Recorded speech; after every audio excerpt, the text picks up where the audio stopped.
विश्व में अद्वितीय रहा है। 1857 से शुरू आंदोलन 1947 तक जारी रहा। 1857 की क्रांति में रानी लक्ष्मीबाई, झलकारी बाई, रानी चेन्नम्मा, तात्या टोपे, मंगल पांडे, बेगम हजरत महल की शहादत इतिहास के पन्नों में दर्ज है।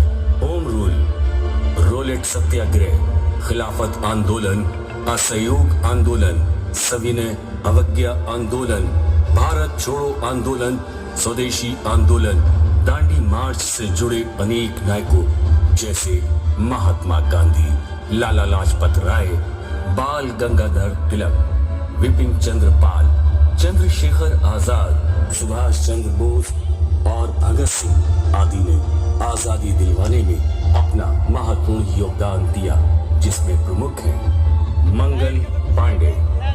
उन्होंने अंग्रेजों के खिलाफ बैरकपुर में विद्रोह कर क्रांति शुरू की थी। वे 18 साल के थे जब ईस्ट इंडिया कंपनी की 34वीं बंगाल नेटिव इन्फेंट्री में उनकी सिपाही के तौर पर भर्ती हुई। नौकरी के करीब 1 साल बाद ही उनकी कंपनी में नई इनफील्ड राइफल लाई गई। राइफल के कारतूस में गाय और सुअर की चर्बी मिली होती थी और इस कारतूस को चलाने के लिए मुंह से काटकर राइफल को लोड करना होता था, जो कि भारतीय सैनिकों को कतई मंजूर नहीं था। इसी के विरोध में मंगल पांडे ने 29 मार्च 1857 को विद्रोह किया। तत्पश्चात उनकी गिरफ्तारी हुई और मुकदमा चलाया गया।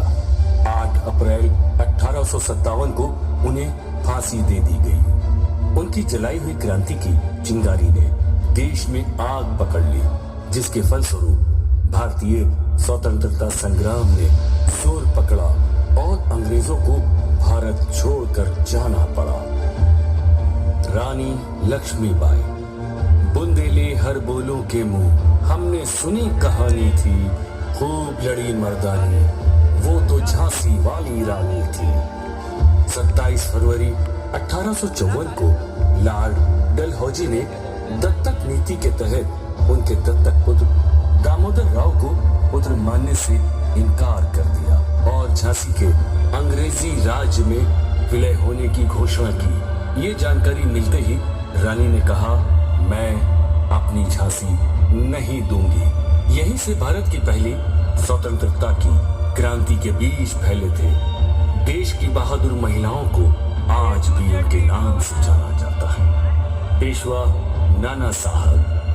18 अप्रैल 1857 को नाना साहब तीर्थ यात्रा पूरी करके बिठूर आ गए और भारत व्यापी सशस्त्र क्रांति की योजना के विचार को अंतिम रूप दिया। पेशवा ने क्रांति के भावी नेताओं से परामर्श करके 2 मुख्य चिन्ह निश्चित किए। एक था कमल का फूल और दूसरी थी रोटी। कमल का फूल उन पलटनों में घुमाया जाता था और एक सिपाही से दूसरे सिपाही तक पहुंचता हुआ सिपाहियों को क्रांति में भाग लेने के लिए तैयार करने का माध्यम था। इसी प्रकार रोटी को गांव का चौकीदार दूसरे गांव के चौकीदार तक ले जाता हुआ उस गांव की जनता को निकट भविष्य में होने वाली राष्ट्रीय क्रांति के लिए तैयार करना था। बाल गंगाधर तिलक। बाल गंगाधर तिलक ने समाज में फैली हुई कुप्रथा जैसे बाल विवाह, सती प्रथा, जमींदारी प्रथा का घोर विरोध किया। उनकी मान्यता थी कि यदि समाज के लोग शिक्षित होंगे तभी इन कुप्रथाओं से समाज को मुक्ति मिल सकती है। उन्होंने अंग्रेजों के विरुद्ध स्वराज की आवाज बुलंद की और स्वराज हमारा जन्म सिद्ध अधिकार है और मैं इसे लेकर रहूंगा के नारे से देश में साहस और विश्वास जगाया। महात्मा गांधी। भारत के स्वतंत्रता आंदोलन में महात्मा गांधी का योगदान अविस्मरणीय है। उन्होंने भारत के स्वतंत्रता आंदोलन में जिन तकनीकों का प्रयोग किया उसमें सर्वाधिक महत्वपूर्ण स्थान सत्याग्रह एवं अहिंसा का था। असहयोग आंदोलन, सविनय अवज्ञा आंदोलन, चंपारण आंदोलन और उसके बाद भारत छोड़ो आंदोलन चलाकर उन्होंने अंग्रेजों को भारत छोड़ने के लिए मजबूर कर दिया। भारत की राजनीति में 1919 के बाद स्वतंत्रता प्राप्ति तक महात्मा गांधी एक सर्वप्रमुख नेता के रूप में रहे। गांधी के व्यक्तित्व की गहनता को सिर्फ अहिंसा, सत्याग्रह और खादी तक सीमित करके ही नहीं जाना जा सकता, बल्कि सभी का आधार गांधी के गहन चिंतन में है। नेताजी सुभाष चंद्र बोस द्वितीय विश्व युद्ध के दौरान अंग्रेजों के खिलाफ लड़ने के लिए उन्होंने जापान के सहयोग से आजाद हिंद फौज का गठन किया था। तुम मुझे खून दो, मैं तुम्हें आजादी दूंगा का नारा देकर उन्होंने सैनिकों को प्रेरित किया।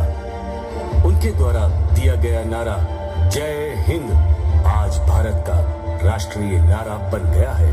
माना जाता है कि सन 1945 में उनकी मृत्यु एक प्लेन दुर्घटना में हुई थी, लेकिन भारत माता का ये महान सपूत आज भी हमारे दिलों में जिंदा है। लाला लाजपत राय, इन्हें पंजाब केसरी भी कहा जाता है।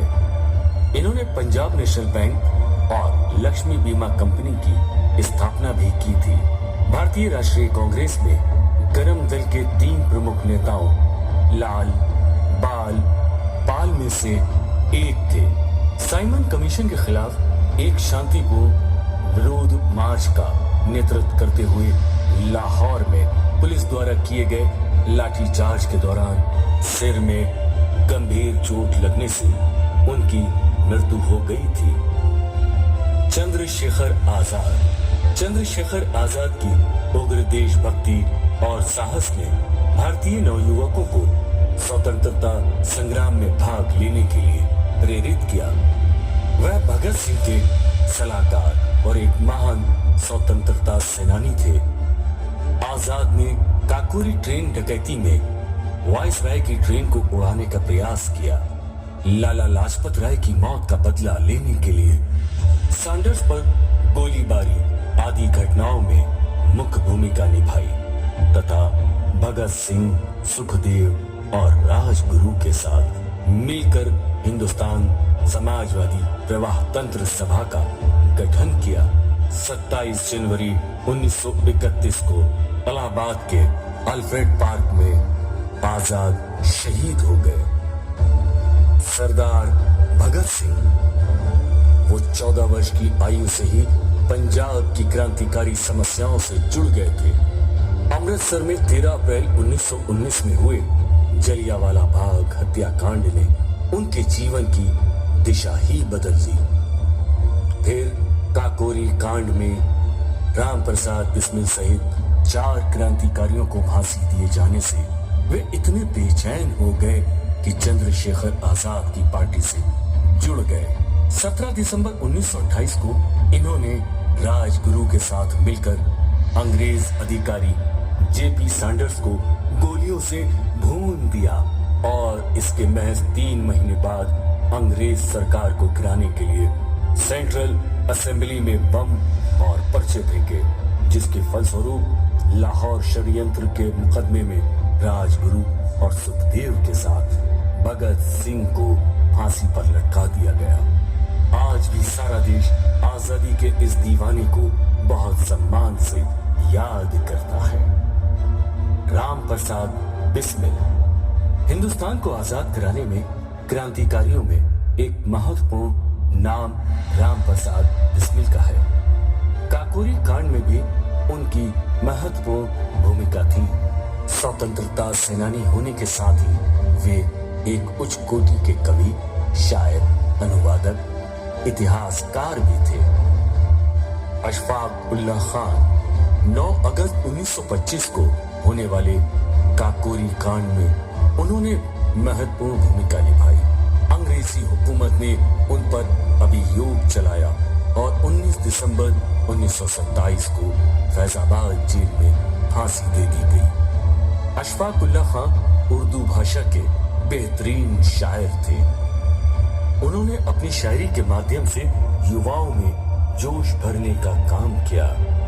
सरदार वल्लभ भाई पटेल, प्रमुख स्वतंत्रता सेनानी एवं स्वतंत्र भारत के प्रथम गृह मंत्री नवीन भारत के निर्माता थे। इन्हें भारत का लौह पुरुष भी कहा जाता है। स्वतंत्रता आंदोलन में खेड़ा संघर्ष, फिर बारडोली सत्याग्रह के द्वारा किसानों का नेतृत्व करके अंग्रेजों को झुकने के लिए मजबूर किया। इसमें पटेल की सूझबूझ की बहुत प्रशंसा हुई तथा उन्हें सरदार की उपाधि से सम्मानित किया गया। आजादी के बाद गृह मंत्री के रूप में उनकी पहली प्राथमिकता देशी रियासतों को भारत में मिलाना था। भीमराव अंबेडकर एक महान अर्थशास्त्री, लेखक, दार्शनिक और समाज सुधारक थे।